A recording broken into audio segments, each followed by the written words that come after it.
এটা হালকা সেঁকে নিয়েছি। এগ রোলের মধ্যে এগুলো সব যাবে। এটা ডিম,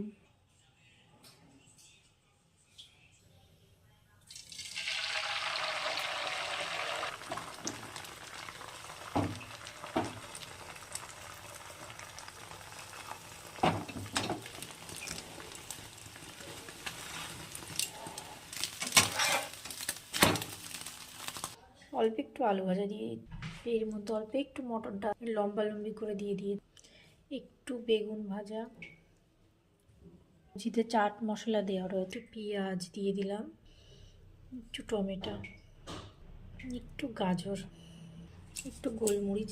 এত সবজি গেছে যে গোল হচ্ছে না, এটা প্যাটিসের মতো হয়ে গেছে।